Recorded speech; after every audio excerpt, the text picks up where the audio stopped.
Assalamualaikum warahmatullahi wabarakatuh. Bertemu lagi dengan saya Hasanah Irnin Agna dari mahasiswa UINSA. Oke teman-teman, kita berjumpa di video kali ini yaitu membahas tentang Khazanah Tasawuf dalam kurikulum pendidikan pesantren. Oke. Yang pertama, kita akan menjelaskan tentang pengertian dan ruang lingkup Khazanah Tasawuf dalam keilmuan tradisi Islam. Yang pertama, apa sih itu tasawuf, teman-teman? Nah, secara etimologis, tasawuf itu berasal dari kata suf atau kasar yang berarti simbol kesederhanaan para zaid, di mana tasawuf ini menurut Imam Al-Ghazali yaitu proses penyucian jiwa atau yang sering kita sebut sebagai tazkiyatun nafs untuk mencapai ma'rifatullah.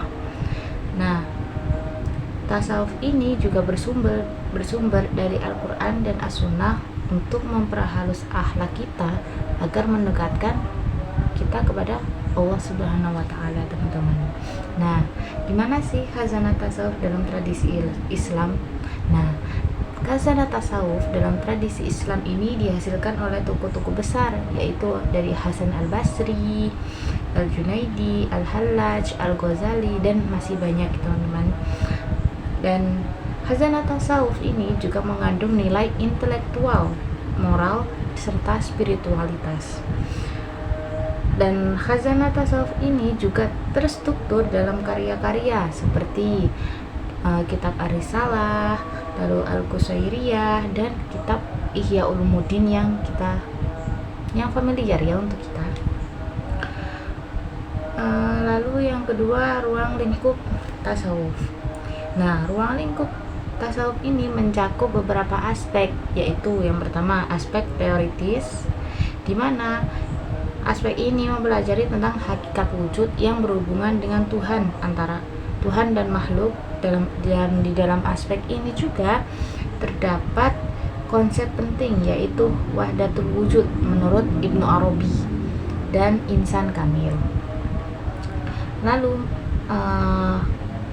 Al-Ghazali juga berpendapat kalau tasawuf ini harus berpijak pada syariat Islam dan menjadi puncak ilmu Islam. Nah, lalu yang kedua yaitu dari aspek praktis, yaitu melalui latihan spiritual dan perjalanan rohani, di mana dalam aspek ini tuh terdapat beberapa makomat seperti yang kita ketahui. Yang pertama ada taubat, lalu ada zuhud, ada sabar, syukur, lalu tawakal. Namun ada juga terdapat beberapa yang mencakup ahwal, yaitu salah satunya mahabbah, khauf, dan roja. Nah, lalu yang ketiga dari aspek moral, di mana aspek moral dan sosial ini menanamkan akhlak yang mulia pada diri seseorang. Dan ini juga Hamka berpendapat kalau tasawuf itu bukan menjauh dari dunia, tetapi membersihkan hati dan berbuat baik, di mana yang berkaitan untuk mengatasi krisis moral dan individualisme dan materialisme modern. Oke, lalu selanjutnya kita akan bahas peran kontribusi dan tantangan tasawuf dalam membentuk karakter dan spiritualitas santri di pesantren. Nah, seperti yang kita tahu, pesantren merupakan suatu lembaga pendidikan Islam yang membentuk santri agar menjadi berilmu, berakhlak mulia, dan berjiwa spiritual tinggi. Nah, tasawuf ini, teman-teman, berperan penting dalam menanamkan nilai moral, keikhlasan, kesederhanaan, dan cinta kepada Allah. Nah, tasawuf di dalam lingkungan pesantren bukan teori semata, tetapi adalah pendidikan untuk batin seorang santri untuk menyeimbangkan antara ilmu dan amal di dunia dan di akhirat. Lalu apa sih peran tasawuf bagi seorang santri itu, teman-teman? Oke, yang pertama yaitu sebagai sarana pencucian jiwa atau yang saya sebut tadi tazkiyatun nafs, yaitu melatih diri santri agar mengendalikan hawa nafsu dan menundukkan egonya. Lalu ada yang kedua yaitu kegiatan-kegiatan pendukung seperti zikir, wirid bersama, puasa sunnah, qiyamul lail, dan kajian kitab Ihya Ulumuddin dan taklim muta'alim. Lalu yang ketiga yaitu membentuk santri agar menjadi beradab, rendah hati, dan ikhlas. Nah, lalu selanjutnya kita akan bahas nilai utama dalam tasawuf. Iya teman-teman, nggak kelihatan. Dimana adab sebelum ilmu, yang pertama adalah adab itu sebelum ilmu, belajar dengan hati yang bersih. Lalu yang kedua ada ma'rifatullah, yaitu mengenal Allah sebagai tujuan hidup kita. Lalu yang kedua yaitu menjadikan santri agar cerdas secara intelektual dan spiritual. Lalu yang keempat ada membangun iman, akhlak, dan kedewasaan batin pada seorang santri. Lalu apa kontribusi tasawuf di dunia pesantren? Yaitu yang pertama pembinaan akhlak dan etika religius, dimana ini juga melatih kejujuran, disiplin, amanah dari seorang santri. Lalu bisa juga yaitu meliputi nilai-nilai spiritual seperti zuhud, ikhlas, sabar, tawakal. Nah, lalu yang kedua ada kesadaran spiritual dan pengendalian diri, di mana melalui latihan ini yaitu seperti muraqabah, muhasabah, dan mujahadah. Nah, hal ini itu apa teman-teman hasilnya, yaitu membentuk pribadi seorang santri agar lebih tenang, sabar, dan lebih bijak. Lalu yang ketiga ada membangun jiwa sosial, yaitu menumbuhkan empati dan kepedulian terhadap sesama, baik dalam manusia, sama manusia atau lingkungan. Lalu yang selanjutnya ada mendorong kegiatan sosial. Contohnya apa? Kita bersedekah, berinfak, gotong royong, lalu mengabdi kepada masyarakat sekitar, seperti itu teman-teman. Oke, yang selanjutnya yaitu tentang kira-kira khazanah dalam kurikulum pendidikan pesantren ini ada nggak sih tantangannya? Lalu apa solusinya? Ada nggak? Tentu ada teman-teman. Yaitu yang pertama tantangan di era modern. Yang pertama ada dari materialisme dan hedonisme, di mana gaya hidup yang konsumtif juga bisa melemahkan nilai zuhud dan nilai keikhlasan pada diri seorang santri. Lalu yang kedua ada distraksi digital, di mana media sosial ini bisa membuat fokus belajar dan zikir kita menjadi terganggu. Yaitu yang ketiga ada relevansi nilai tasawuf, di mana hal ini juga diperlukan agar upaya agar ajaran dalam tasawuf ini tetap relevan dan kontekstual. Lalu apa solusi dan harapannya? Yang pertama yaitu pesantren mengaktualkan ajaran tasawuf sesuai zaman. Lalu yang kedua menguatkan pembelajaran spiritual dan praktik sosial. Lalu yang ketiga tasawuf hadir sebagai kekuatan. Untuk apa? Yang pertama yaitu untuk membentuk karakter pada diri seorang santri yang unggul dan berakhlak mulia. Lalu yang kedua menghadapi dunia modern tanpa kehilangan kedalaman nilai-nilai imannya. Untuk selanjutnya yaitu kita akan bahas bentuk-bentuk penerapan nilai tasawuf dalam kurikulum pendidikan pesantren, di mana di sini saya memberikan dua penjelasan, yaitu kurikulum dari segi formal dan kurikulum dari non formal. Yang pertama kita akan menjelaskan dari segi kurikulum formal, di mana nilai-nilai tasawuf diintegrasikan ke dalam struktur pesantren dan dimasukkan dalam pembelajaran kelas seperti mata pelajaran akhlak tasawuf, pendidikan agama Islam, fikih, dan tafsir akhlaki. Lalu yang kedua pembelajaran di kelas, di mana seorang guru tidak hanya memberikan teori tetapi juga keteladanan nilai-nilai hidup. Contohnya yaitu kisah Rabi'ah al-Adawiyah, yaitu yang mengabarkan tentang keikhlasan, mahabbahnya. Lalu bisa juga dari tokoh Imam Al-Ghazali tentang kesederhanaan dan pengabdiannya. Tujuannya apa? Agar seorang santri itu menghayati tasawuf sebagai praktik hidup, bukan hanya konsep abstrak saja. Yang ketiga yaitu hubungan antara kiai dan santri, di mana hubungan spiritual disebut juga sebagai talaki antara guru dan murid, di mana kiai berperan sebagai seorang mursyid yang menuntun ruhani pada diri seorang santri, di mana santri itu belajar bahwa ilmu tanpa akhlak itu sia-sia dan akhlak tanpa ilmu itu seperti kehilangan arah. Lalu yang keempat ada kurikulum berbasis karakter sofistik, di mana penilaian tidak hanya dari ujian tetapi juga dari karakter seorang santri dan sehari-harinya. Contohnya apa?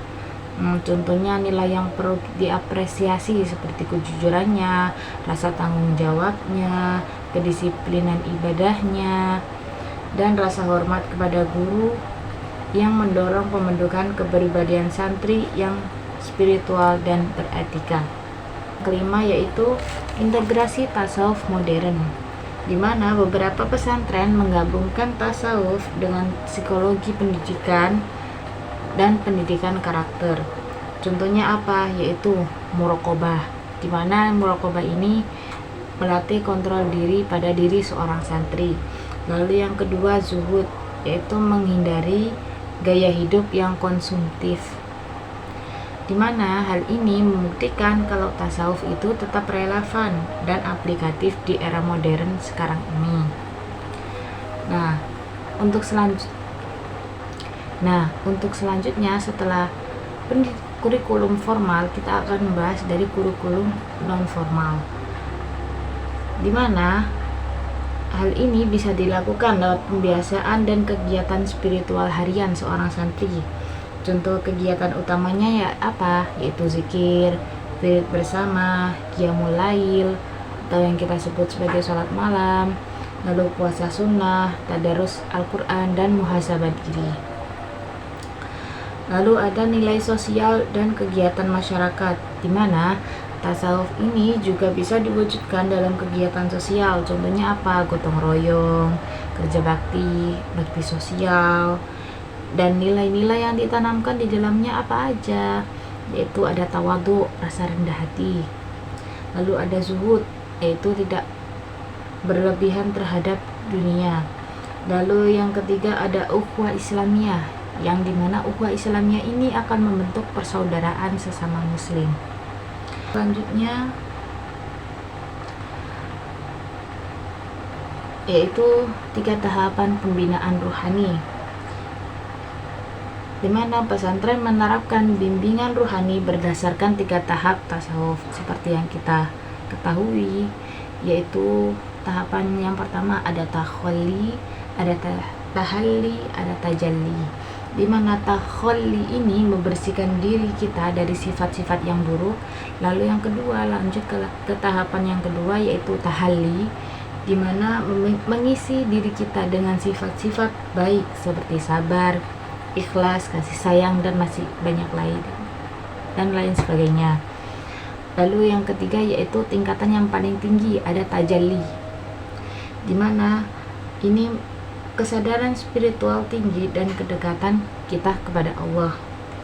Nah, 3 tahapan ini teman-teman perlu digarisbawahi, yaitu harus dilakukan di bawah bimbingan seorang mursyid. Nah, lalu yang ke-9 ada kepemimpinan dan organisasi santri. Nah, tasawuf ini juga bisa diterapkan dalam kegiatan organisasi santri juga teman-teman. Contohnya apa? Yaitu OSPI dan Dewan Santri. Nah, lalu apa nilai-nilai yang ditekankan di dalamnya? Yaitu rasa tanggung jawabnya, kejujurannya, musyawarahnya, pengabdiannya. Nah, hal ini juga merupakan bentuk nyata dari tasawuf amali, yaitu praktek tasawuf dalam tindakan sosial, teman-teman. Nah, lalu apa relevansinya tasawuf terhadap pengembangan pendidikan karakter dan moral di era globalisasi, di mana saya akan menjelaskan dulu dari relevansi itu apa. Relevansi adalah keterkaitan atau hubungan yang sesuai antara dua hal. Nah, di dalam konteks ini yaitu menjelaskan kalau hubungan antara nilai-nilai tasawuf dan pendidikan karakter dan moral di era globalisasi. Fokusnya apa? Yaitu bagaimana ajaran tasawuf ini masih relevan untuk membentuk kepribadian seorang santri di era modern di tengah kemajuan teknologi dan budaya global. Nah, seperti yang kita ketahui yaitu kondisi globalisasi saat ini. Ciri-ciri zaman globalisasi yang pertama, informasi itu menyebar dengan cepat. Lalu pengaruh budaya luar yang semakin kuat, baik itu budaya timur atau budaya barat. Lalu yaitu krisis moral dan spiritual semakin terasa. Nah, disinilah tasawuf ini berperan penting sebagai penyeimbang moral dan spiritual. Lalu peran utamanya apa? Yaitu tasawuf hadir untuk menyeimbangkan kehidupan dunia dan akhirat, lalu menumbuhkan empati dan kasih sayang, lalu menjadi benteng moral, lalu yang keempat membentuk karakter yang kuat dan tangguh pada diri seorang santri. Nah, dari yang saya jelaskan tadi, kesimpulannya adalah di mana tasawuf ini memiliki peran penting dalam membentuk karakter dan spiritualitas santri di pesantren, di mana melalui penanaman diri seperti nilai keikhlasan, kesederhanaan, rasa tanggung jawab, penyucian jiwa atau yang kita sebut sebagai tazkiyatun nafas, serta berkontribusi dalam melatih pengendalian diri, empati, dan akhlak mulia. Namun, perlu digarisbawahi, di era modern, tasawuf ini juga menghadapi tantangan berupa materialisme dan krisis moral, sehingga perlu direvitalisasikan agar tetap relevan dalam membentuk santri yang berilmu, berakhlak, dan berjiwa kuat. Oke, sudah selesai teman-teman. Oke teman-teman, mungkin cukup ini video yang dapat saya sampaikan. Semoga bermanfaat untuk kita semua. Wabillahi taufiq wal hidayah. Wassalamualaikum warahmatullahi wabarakatuh.